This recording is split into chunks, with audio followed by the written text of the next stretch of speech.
Yo, yo, yo, what's up, everybody? Thank you for tuning in to yet again another fantastic indie creator interview. It's your Capers here, Cody, and we're keeping it geekly with our good friend Anthony Stokes. We're here to break down Tap or Die and everything in between. It's time for us to step into the ring and, I mean, let's get this money, man. How's everything been going? Man, it's been going good, bro. I was just looking at the metrics, and this campaign is almost like 50-50 new to returning backers. Okay, is incredible. You know, like that's what you want. So it's going good. We got funded like I think 3 days. I think 60 hours. So yeah. The first day you were like 40 or 60%. Bro, the first day we might have been 60. Yeah, something crazy like that. So what do you think led to that success? Like just a different change of pace, a different art style? I think just doing something new, you know, whenever you do something new, you're gonna get new people, right? If you've done your job well.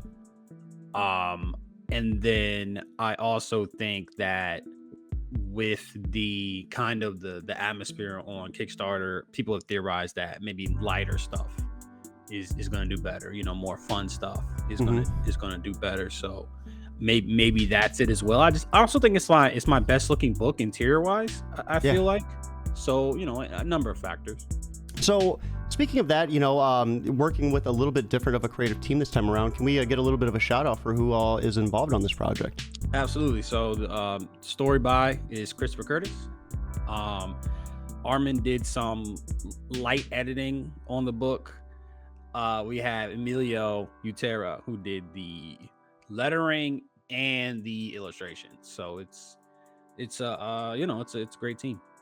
That is awesome. And you know, I had the chance to read the PDF. Thank you so much for that. And it does feel like a completely different story. It was nice to see you kind of step out of like your normal like horror-esque type of element. And it really felt like giving yourself that opportunity like just opened up a whole new venture for you. Like this was like a completely different story than what I've experienced with Decay or Intrusive Thoughts.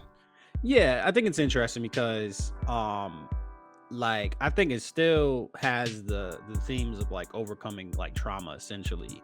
So I do think it has the similar DNA as those two things, but like it's just a completely aesthetically it's just completely different now, you know. But I feel like the actual storytelling has remained intact. Like this isn't like a cash grab, you know. This is a real this is like actually one of the more personal stories I've published. Yeah, you know, a lot of this stuff was so essentially the main character Domino, he experienced some gatekeeping. You know, you have the young wrestlers and you have the legacy wrestlers, and the legacy wrestlers are kind of like trying to hold him down or treat him a certain way, and then he rejects it and he becomes outcast for it. And it is a bit, at least how I perceive things from my perspective in the industry. So it's the most personal book I've probably written that's been published as a comic book. So it's kind of like a metaphor for just what you've experienced within comics yourself?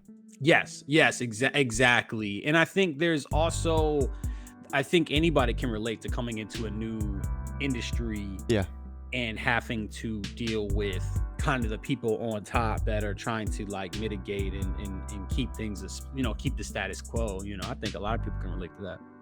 No, absolutely. And I mean, I being your friend and kind of just being, you know, there to kind of see your growth, you know, you've definitely went through quite a bit of it.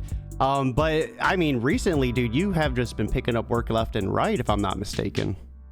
Yeah, man. So this is announced. We got a book. Me and the kid, Chris Moses, we got a book deal with Design Studios, Charlie McKelvey.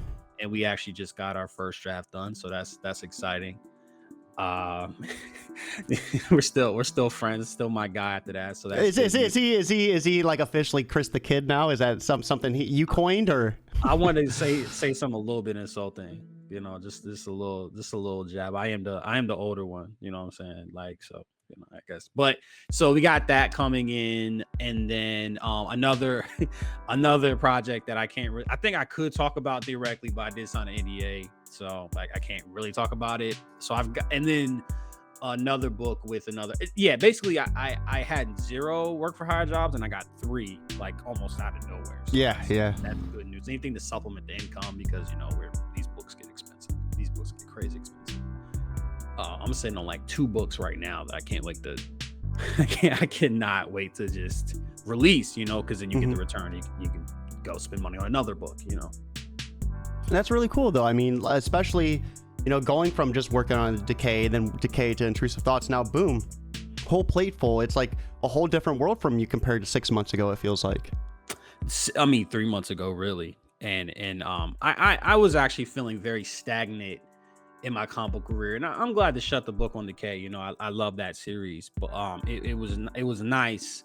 And not that I felt stagnant, but I felt like, okay, I've changed so much as a creator. I'm always trying to adapt and try to find new ways to do things. So it's like my approach now may not be my approach in 2, 3, 4, 5 months. So, obviously starting a series 2 years ago, and I felt like, I felt stagnant, and now I don't feel that way. I feel like, okay, now it's like almost like overwhelming, like how good things are looking, like how things are trending upwards. So it's a nice feeling. So this time around, are you working with a new artist for Tap or Die? Yeah. Tap or Die is a new guy, Emilio Utera. So I hope I'm pronouncing it. How does it feel to be working completely in black and white this time around? It's cool. I'm not gonna lie. Like, you get the pages faster. Like, let's acknowledge the cynical aspect is the pages get done faster and it's cheaper. Like, you don't have to pay for a colorist. And then what's great about Emilio is these aren't like I had a book that I planned to do in color, but we're just not going to do the colors. Like, this was planned from the beginning to be a black and white book because I wanted to capture the grittiness and I wanted to capture the nostalgia that I think black and white books bring. And so I think the black and whites, these are finished pages, right? Like, I don't think you look at these pages. I think some people would probably miss the color, I suppose, but to me, I don't look at these pages and be like, where are the colors? I think these pages stand out on their own.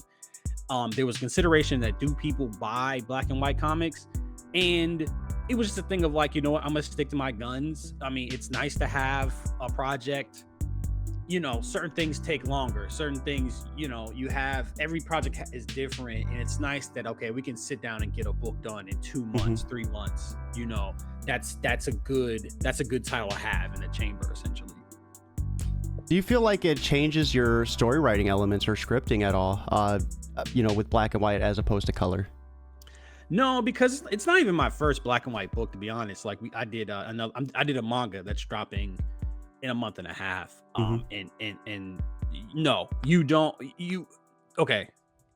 Yes, actually, yes, because there are certain things that are easier to convey with color, for sure. So I do think there are instances where things will be easier to convey in color, but then you have to I haven't run into those moments yet, though. But that is a possibility. I think right now, let's go ahead. Let's pull up the Kickstarter. Let's check out the campaign for this and see, some of those interiors and see what all the hype is about. So give me 1 second. We'll get this switched right over and added.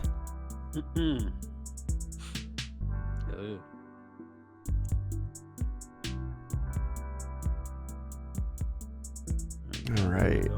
Let me scroll up to the top. So we are looking at Tap or Die issue 1, a brutal wrestling comic. After getting screwed over by the commissioner of his pro wrestling league, Domino will stop at nothing to get his revenge. $4,730 of a $3,500 goal. Congratulations. Woo! And 133 backers. Still no project we love. What's going on with that Kickstarter? Dog, I don't know what I have to do at this point, but whatever. It is what it is. And I really love these covers too. I love like the name. You're able to put the name of the comic on a sign back here and everything. Very gorgeous covers. Honestly, it's probably some of the best covers I've seen coming from your work. I would say so, yeah. And also, can you scroll back up? Because also, I think what was important to me was that the covers are selling a different idea of the comic book. Obviously, the left one is probably the most striking one, captures like, the fun, the sex appeal, and then the middle one is like kind of the grittiness. The one on the right is kind of like the attitude and the bravado, and then the main cover, if you want to scroll down. Hold on 1 second. Let me get that popped up. Then you have that, I guess you could say it's overlap with the middle cover, but it just, sells like the action, I suppose. And so you want your covers to kind of work in tandem to tell different parts of the stories as well. And yeah, we got some really, really good artists on it. So what type of wrestling is in this book? Is it more of your traditional wrestling? Like what type of format can we expect from this series? So it's interesting because it's a combination, it's wrestling, but it's also a combination of like boxing and MMA as well. Because, I think there's great aspects to all these different sports, right? Mm-hmm. And this is the wrestling in this is real, so it's, bringing in that MMA influence to bring in that brutalness, helps for sure. Maybe I should add some chair throwing and stuff like that. That might be cool. Yeah, possibly. But yeah, so all the wrestling and all the beef and stuff is canon. There's no kayfabe. And I really love too, like this scene in particular where we see him kind of doing the elbow drop, matching on the TV perfectly. I remember being a kid watching Attitude Era, Stone Cold Steve Austin, backyard wrestling with the boys, on the trampoline with cookie sheets and everything, dude. That was like a lifestyle for me when I was a kid. Yeah, no, and listen, Emilio this is like, I think, one of those examples where, the script and the art just like combined, because this was written in the script. And this is what by the way, this is what I meant when I say I feel like the DNA is still, still character is still the forefront of what's happening here. And you see, yeah, it lines up. The composition was beautiful. He did an incredible job. Yeah, and this art, it's gorgeous. I love just how much action you can feel in it, like the movement. Yeah, it's definitely very, very gorgeous as well. And then we do have some not safe for work in it as well too. So I mean, that was a nice little interesting moment. Yeah, I mean, it just felt like, okay, it's wrestling, it makes sense. The way I view it, because this would be the first time I've done this sort of thing, I kind of view it like almost like prestige TV shows have sex, right? Yeah, like Game of Thrones has sex, Sopranos has sex. So why using it for character motivation and for expression and character moments is how we're doing it. So it's not exploitative at all. Yeah, it's very, very gorgeous interiors. I love the action in this, and I love Domino's determination as well. He's set on getting what he wants at any cost. I mean, yeah, like possibly to his detriment, and that's kind of where the decay, parallels of decay, you kind of draw some. But yeah, no, Domino's a great character. Like I said, he's a metaphor, at least how I see I mean, obviously not physically, but how I would see myself is like, I'm not going to tolerate bullying. You're not going to clip my wings. I could definitely see some old Stokes Spaces moments in these pages. Bro, like, yeah, man, it's nah, man, I love it. I think I'm glad that I could make something that's more broad, because I think the worry would be like, okay, this is a new thing. It's going to be just kind of lazy, but I think there's a lot of thought and a lot of work put into this book. It's a great book. A little bit larger close-up of some of these variant covers as well, and then we will scroll through these interiors. Yeah, then the not safe for work cover as well. Yeah. So we have a PDF at $5. Awesome price on that. $10 for the digital deluxe. What's all going to be included in that? So digital deluxe is actually, it's going to be interesting. It has all the covers in there, and then it's also going to have some bonus material. Like I'm doing an interview with Short Box Summary, so we're going to put that. It's going to be exclusive to the digital deluxe PDF, and then some other stuff. So it's going to be beefed up, and then we hit our first stretch goal, so the script is going to be added to the PDF as well. So it's going to be a big boy. And then we have the Fire Ant digital bundle at $24. So is this going to include just all your comics and your discography? Absolutely. And competitively priced, I feel like, what is it? There's so many. There's 7 comics included in that. Yeah, wow. That. And now we're on to the print. You got 15 for the print copy, and then 20 for the variants, and then 30 for that naughty. So I mean, awesome price on that. 50 for the physical bundle, the safe for work bundle at 60, not safe for 80, all covers and Fire Ant bundle at 120, and then become a wrestler in issue 2 for 300. So what type of role can they expect in that? It depends, right? We gotta kind of look at the design. We gotta figure out a bunch of stuff, but at the very least, you'll get a cameo. You know, you'll be in there, and then like, hey, you know, if the character looks good, they might come back. You know, so Make sure you look good when submitting your photo for that. for sure, you want to look. Yeah, exactly. So And I'm excited, and that's actually one of my more popular tiers. Like crazy enough, like I'm oh, about that's to pull it cool. up right now. Like, yeah, I'm about to like pull it up right now and kind of see because I had 4 backers, so that had that sold like as many as the nice version of the safe for work cover, Hmm. and it sold as much as the safe for work bundle and SFW bundle. So that's like people are really gravitating towards that, which is very cool. Like I'm And, like, okay, so this is a thing that we can rely on, mhm. that people will pay for. And right there is a link for anyone watching. Be sure to pull this up with us. If you can back, we would love to see that. But simply putting that on Facebook and Twitter works just as well. Word of mouth is 100% free and it costs nothing to do to share or retweet. Right here's a look at Intrusive Thoughts as well. Some Another banger. interiors. Yeah, Intrusive Thoughts was a really dark one. I just loved how like immersive it felt. Yeah, no, it's yeah, man, we're making quite the catalog. I'm incredibly happy where the catalog is at right now. I want 20. I was saying I want 20 issues of a comic book on my table at a con in like 2 years.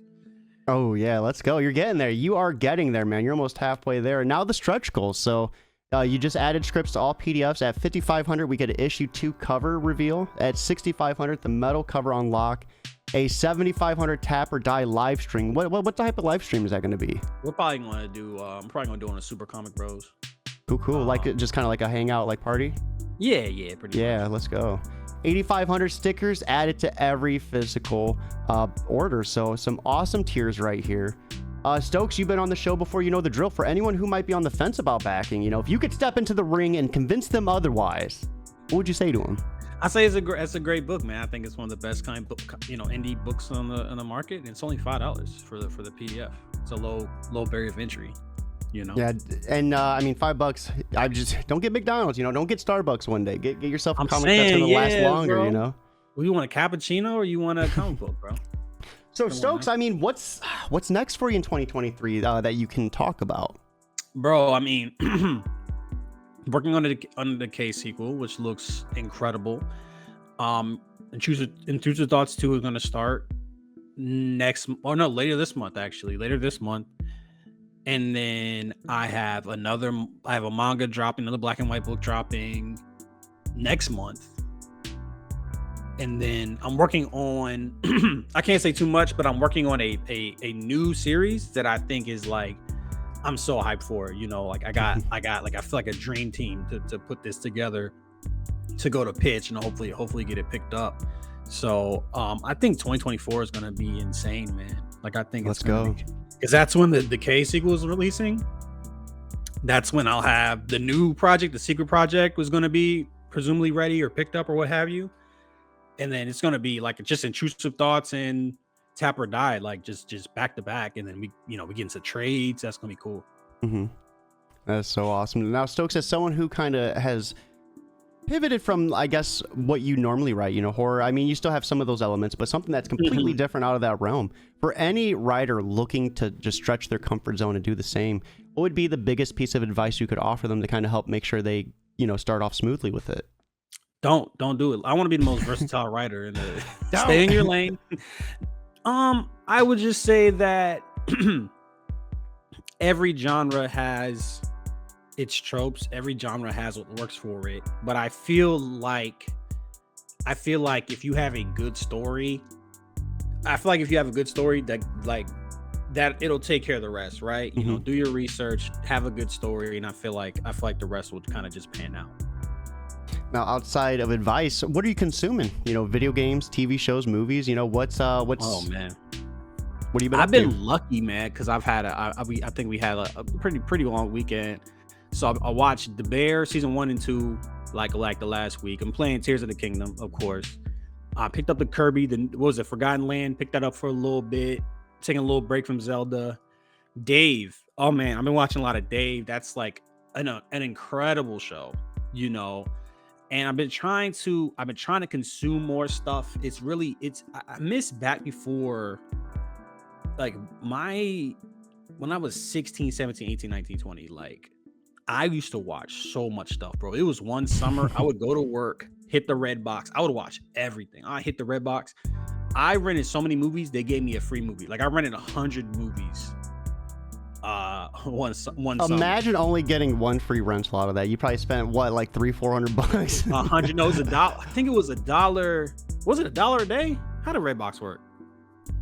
Was it $1 a day? I don't know. I would like watch them the same day, drop them back off. So I was just running through them. So I'd like to get back to that. I would like to get back to consuming more media, because I feel like that's like so important, you know. And I'm working on a comedy. I'm working on outright comedy right now, which I'm so excited for. Like, I literally, you think this is a big shift? Like, and I working on a comedy, so I'm watching a lot of comedy. I'm probably gonna watch some What We Do in the Shadows. Might check out some Atlanta. Like I said, I'm about to finish up Dave probably today. Some Archer, some It's Always Sunny. Just trying to, like, you know, keep the, you know, just you know, keep things up and just keep it steady influx of just good stuff. Absolutely. We actually have some people over on YouTube chatting. We have our good friend Faye. I don't want a cappuccino or McDonald's. I want a comic book you can honestly call it art. Like, hey, this matters. This resonates. I read this and I'm a better person as a result. Absolutely. Could not have said it better. J. Michael Miller coming in. It was $1 a day. Absolutely. Yeah.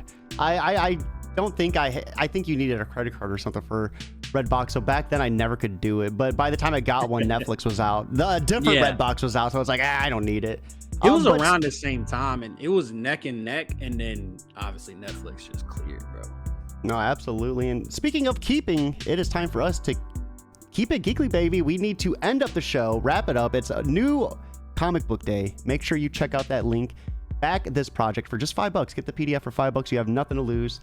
Appreciate everyone that joined me on my first stream back in 2 weeks. We actually tried to do this earlier. I was so excited. I knocked my water all over my desk, hit my PS5, my books. We had to take a short intermission while I was cleaning up. Was not expecting to mop, but we're in here. We got through the show and we killed it. So everyone watching, I hope you all have a fantastic day. Mama Geekly, I see you at that end too. I enjoyed this interview. Much love, Mama. Hope you all have a lovely day, but most importantly, guys, keep it geekly.